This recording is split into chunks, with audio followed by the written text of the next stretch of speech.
안녕하세요. 와이메커 여러분. 러셀의 나는 왜 기독교인이 아닌가. 오늘은 종교가 어떻게 발전을 저해하였는가에 대해서 함께 러셀의 생각을 들어보도록 하겠습니다.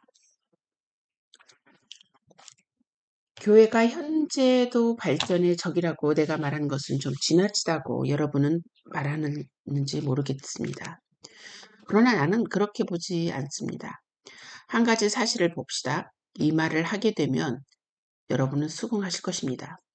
그것은 유쾌한 사실은 아닙니다만 교회는 불쾌한 사실을 말하지 않을 수 없게 해줍니다. 가정에서 우리가 오늘날 살고 있는 이 세상에 무구한 소녀가 매독 환자에게 시집을 갔다고 합시다.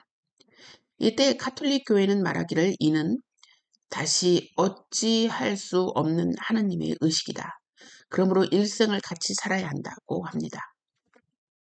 그래서 이 여자는 매독성 아이를 낳지 않을 어떠한 방도도 주에서는 안 되게 됩니다. 이것이 가톨릭 교회에 하는 말입니다. 나는 이것을 악마의 잔인성이라 단언하며 누구나 그 자연대로의 동정심이 아직 독단으로 물들지 않고 그 덕성이 고통의 감정 앞에 완전히 마비되지 않은 사람이라면 이런 상태로 계속하는 것이 옳고 바른 일이라고 할 사람은 없을 것입니다. 이것은 하나의 예에 지나지 않습니다. 현재 이 순간에도 교회가 자칭 도덕이라고 부르는 것을 강요함으로써 모든 종류의 사람에게 죄 없는 불필요한 고통을 주는 일이 허다하게 있습니다.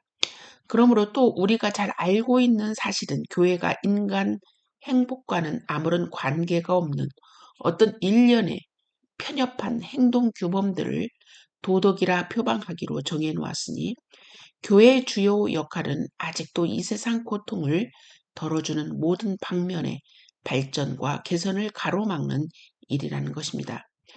만약에 여러분이 이러한 일은 인간 행복에 도움이 되기 때문에 해야 한다고 말하면 그들은 행복과 그 문제는 아무 상관이 없는 것이라고 생각합니다.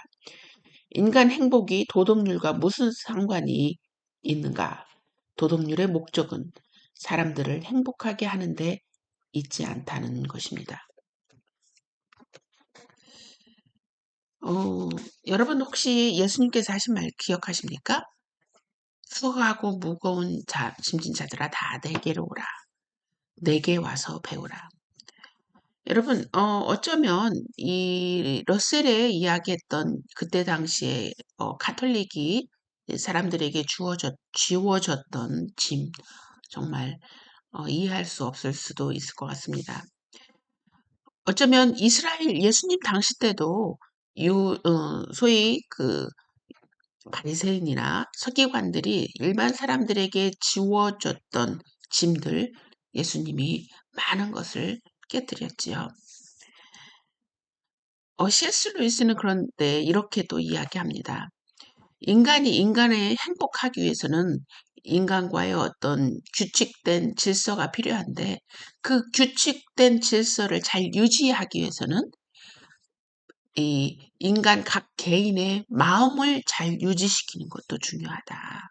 다시 말해서 인간이 행복하게 살기 위해서는 어떤 자신의 자유로움을 만끽하는 것도 인간의 행복일 수도 있겠지만 사람들과 사람들 관계의 규칙이 잘 지켜짐을 통해서 행복해질 수 있고 또 그 규칙을 잘 지키기 위해서는 각자의 마음을 잘 정돈되어야만 한다. 물론 C.S. 루이스는 크리스찬이기 때문에 하나님과의 관계도 이야기했습니다. 그러나 아직 하나님과의 관계가 성립되지 않은 분들께는 각 개인 사회가 잘 돌아가기 위해서는 규칙이 잘 지켜져야 되고 그 규칙을 잘 지키기 위해서는 각 개인의 마음가짐이 또 중요하다는 거기까지는 아마 동의할 수 있을 것입니다. 인간이 만약 내가 원하는 대로 한다고 해서 그게 행복의 조건이 될 것인가? 물론 여기에서 뭐 매독성 여자에 대해서 어떤 종교가 그 여자에게 어떤 규범을 준 거에 대해서 지금 러셀은 이야기하고 있지만 그러나 근원적으로 인간의 자유가 궁극적인 인간에게 행복을 줄 것인가에 대해서는 우리가 한번 고민해 볼 필요가 있겠지요. 자, 우리 다음 시간 또 계속해 보겠습니다.